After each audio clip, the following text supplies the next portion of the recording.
Bismillahirrahmanirrahim.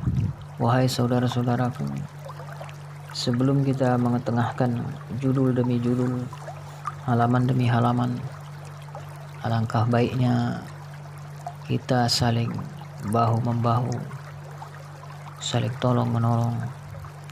Mudah-mudahan saudara-saudara sekalian yang ada keinginan untuk bekerja sama dan saling tolong-menolong di dunia ini, nanti Allah Subhanahu wa ta'ala juga akan menolong kita di akhirat sebagaimana janjinya. Wa kana Allahu aliman hakima. Allah akan senantiasa mengetahui siapa-siapa orang-orang yang benar-benar bersungguh-sungguh untuk agamanya, dan Allah Maha Bijaksana menolong hamba-hambanya.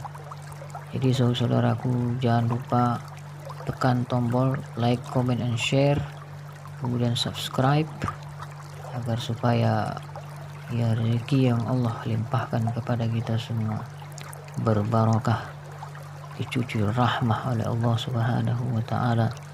Kemudian Allah kumpulkan kita di jannah, di surga yang Allah janjikan. Allahu fi aunil abdi ma kana al-abdu fi auni akhi.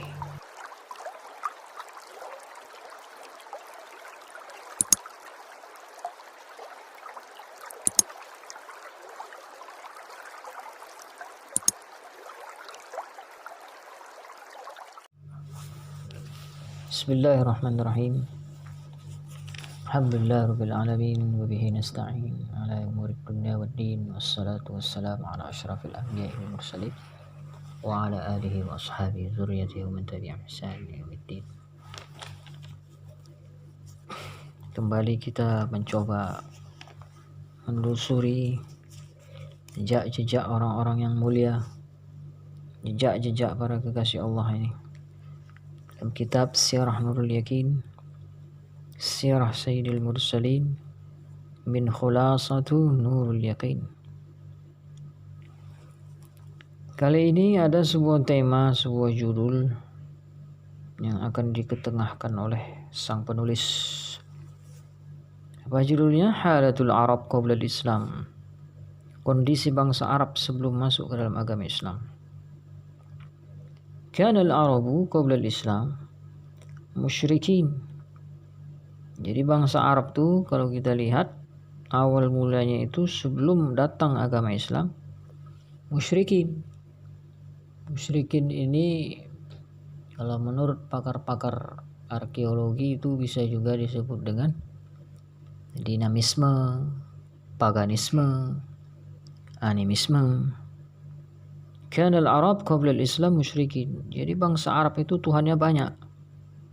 Bisa Latta, bisa Uzza, bisa Manat, bisa Hubal. Patung-patung itu mereka sembah dengan alasan patung itu akan menyampaikan hajat-hajat mereka kepada Allah. Mereka yakin ada yang maha pencipta, yang maha mengatur alam semesta, tapi nggak bisa langsung berdoa seperti itu. Itu kurang etis, kurang birokratif. Nah, itulah keyakinan bangsa Arab, keyakinan orang-orang jahiliyah. Padahal cukup jelas dalam Al-Quran Allah itu ada dan dekat. Wa idza sa'alaka ibadi anni fa inni qarib. Ada orang-orang mau nanya tentang aku, kata Allah, aku ini dekat. Apa yang kita pakai lagi? Wasaid. Kita pakai lagi perantara. Orang yang sudah mati, kita gambar fotonya, kita bajang patungnya, terwujudlah 3 dimensi, kita ajaklah dialog atau berbincang dengan patung tersebut. Nah, ini jahiliyah. Tugas para nabi-nabi mematahkan, menghancurkan berhala-berhala, memusnahkan foto-foto yang dipajang dalam rangka murabatoh atau Rabitah, bayangkan wajah guru, cara-cara yang tidak dikenal di kalangan ahlu sunnah wal jamaah. Nah, kalau ada yang mengaku ini ahlu sunnah wal jamaah, ini adalah KW palsu, tidak bisa dibuktikan secara ilmiah, karena Rasulullah dan para sahabat memerangi hal ini. Nabi Ibrahim memerangi hal ini, memerangi kemusyrikan, model-model cara-cara seperti ini. Cara ini akan menyebabkan umat bukan semakin dekat kepada Allah, mereka malah tertimpa dosa mereka tanpa sadar, sehingga mereka untuk lurus dalam niat, khusyuk dalam ibadah, ya nonsen, otomatis mereka sulit mencapai. Wa innaha lakabiratun illa 'alal khashiin. Berat mereka untuk khusyuk, berat mereka untuk sungguh-sungguh munajah mubasyarah ilallah. Coba kita lihat judul baru kita adalah Halatul Arab Qabla Islam, kondisi bangsa Arab sebelum masuk agama Islam. Yang pertama, kanal Arab Qabla Islam musyrikin, adalah bangsa Arab sebelum masuk agama Islam beragama musyrikin, ya, beragama Tuhannya banyak, beragama dinamisme, paganisme, animisme. Ya'budunal asnam, mereka senang sekali menyembah patung.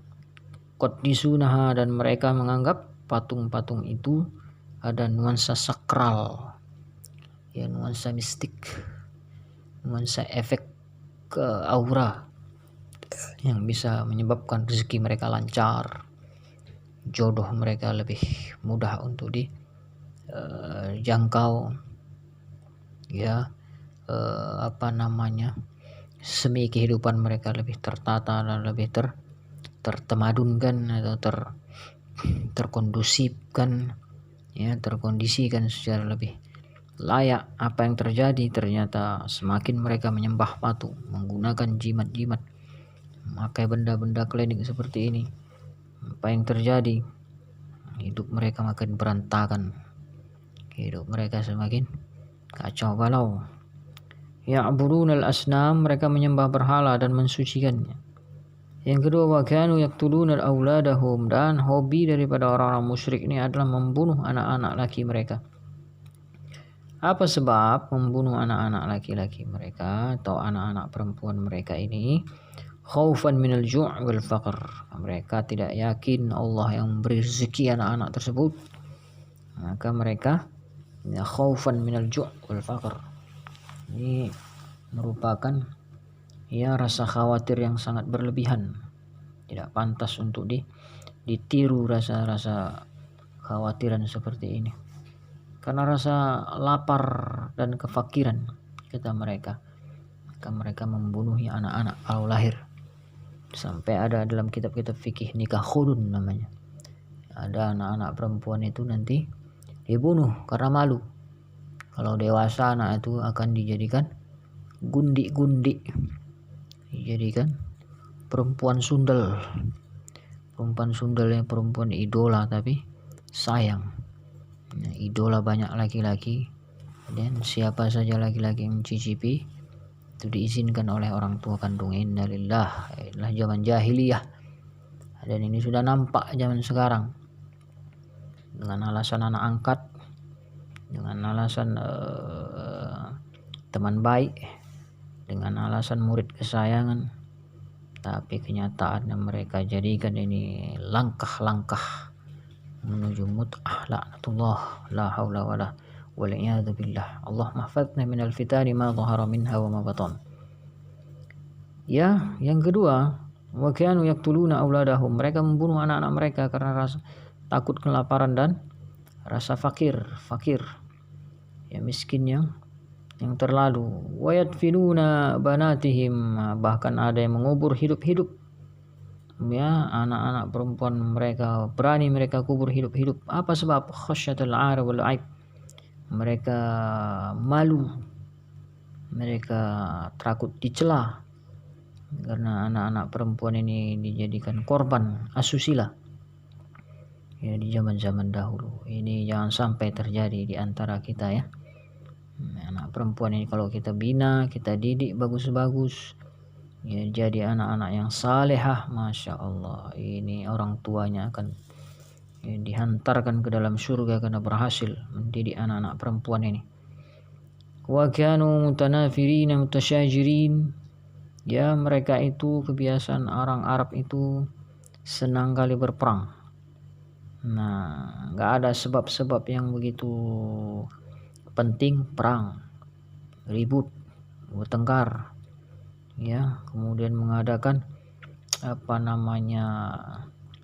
semacam perundingan-perundingan untuk mengalahkan suku-suku lain agar mampu menguasai wilayah-wilayah tempat yang kira-kira mereka anggap itu harus dikuasai. Apa nama istilah zaman sekarang? Rebutan lapak dengan cara-cara yang tidak halal, cara-cara curang. Istilah mereka rebutan lapak. Siapa yang duluan mampu merebut lapak lawannya, maka dia paling kuat. Hukum rimba ini namanya. Hukum rimba yang ditegakkan oleh oknum-oknum yang tidak bertanggung jawab, orang-orang jahiliyah yang menghalalkan khamar, menghalalkan zina, menghalalkan alat-alat musik, menghalalkan semua yang diharamkan oleh Allah. Mereka jadikan ini kebiasaan mereka anggap itu adat istiadat yang sudah biasa, padahal itu menyebabkan mereka tertimpa azab suatu hari. Mereka akan terdiam, terpelongo, berputus asa ketika Allah turunkan azab yang bertubi-tubi ke atas kepala mereka. Mungkin tidak di dunia ini, di akhirat. Karena ayat-ayat Allah mereka tidak perhatikan. Ayat-ayat Allah mereka anggap enteng. Ayat-ayat Allah mereka campakkan, sia-siakan. Maka Allah pun akan menyia-nyiakan mereka. Nasiyahum fanasiyahumullah. Mereka lupakan ayat-ayat Allah, maka Allah pun melupakan mereka. Itu konsekuensi daripada orang-orang yang menyia-nyiakan ayat-ayat Allah. Hamba-hamba Allah yang mulia, beberapa judul yang sudah kita ketengahkan dari turunnya wahyu, kemudian kondisi bangsa Arab yang penuh dengan kita sebut gaya hidup serba bebas, lifestyle hidup yang begitu glamor ya, tanpa mereka seleksi terlebih dahulu sesuai enggak dengan kitab suci yang telah dibawa oleh para nabi-nabi dari zaman ke zaman, masa ke masa. Mereka ikuti saja keinginan dan kehendak mereka sesuka hati. Akhirnya mereka ditimpa berbagai macam kegalauan, kebingungan, kesulitan hidup, tidak pernah merasa cukup, hilang qanaah, hilang zuhud, hilang wara'. Kali ini kita akan masuk ke judul baru. Insyaallah nanti kita lanjutkan di judul-judul selanjutnya. Wallahu a'lam bishawab. Walhamdulillah, subhanakallahumma bihamdik, asyhadu an la ilaha illa anta, astaghfiruka wa atubu. Assalamualaikum warahmatullahi wabarakatuh.